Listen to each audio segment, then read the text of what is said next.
motherfuckers, it's your old boy Daveamania, back for another video on Carnival motherfucking Spirits. We be those ninjas in action. And last night was Halloween, of course, Hallowicked in Detroit. Echo Side Fiend, I'm so jealous of you for going again. I hope you had a dope time, homie.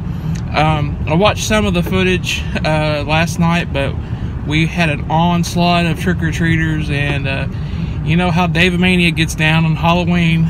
We went all out. So the big news was the unveiling of the fourth Joker's card of the second deck. Fearless Fury Fred, or Fearless Fred Fury, I'm sorry, or they're calling him Red Fred.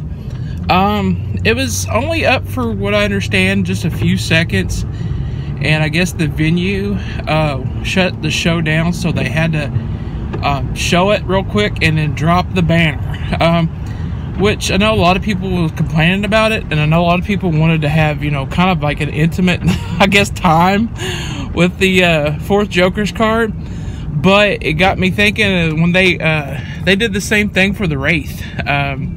They had the Hatchet Rising tour, and they showed the Wraith, and it was just for a second, and you know, and I remember going to that tour, and I was like, what the fuck did I just see? You know, I just saw like this being with a crow on its shoulder and everything, and I really didn't have time to process it until I went online the next day and actually seen what it was. That's one good thing about today's age, is the information is so fast that you can go on, literally just go on fablelovers.net and just sit there and stare at the image. And a lot of people has done that. And from what we gather, of course, it's red. So what's written on his hand is a series of numbers, 665, which of course is 17, gleaming and beaming, brothers and sisters. So it's going to have, of course, the tie with 17.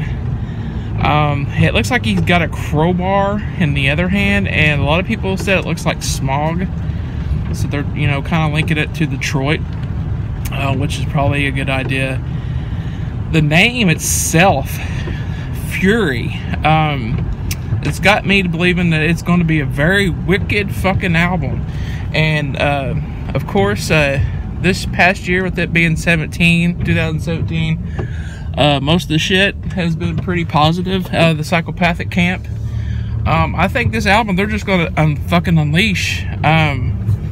Not necessarily on the whole M&E Twisted thing, but just in things in general. We're living in a kind of a wicked world, you know.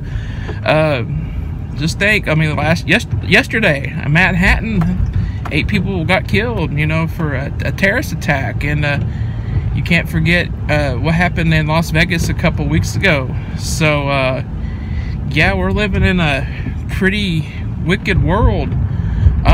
Corey Feldman is actually back in the news. If you look on, especially social media, they said he's going to release documentation and proof of Hollywood's pedophilia ring.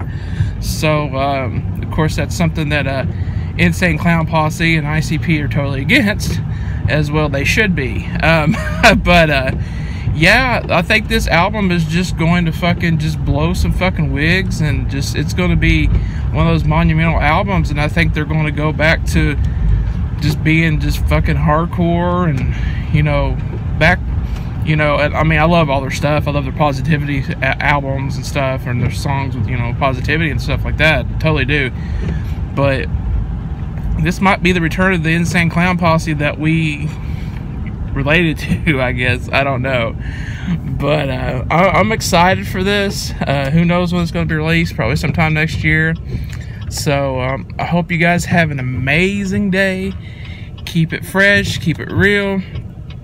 Be good to each other, and check out CarnivalSpirits.com. Make sure you like and subscribe us if you like what you see. If you don't like what you see, that's fine too. Comment down below. Let me know and let us know what you think of this new card. People was already bitching about it on the forums, which people bitch about shit all the time. So just let us know. Peace. Have a good one.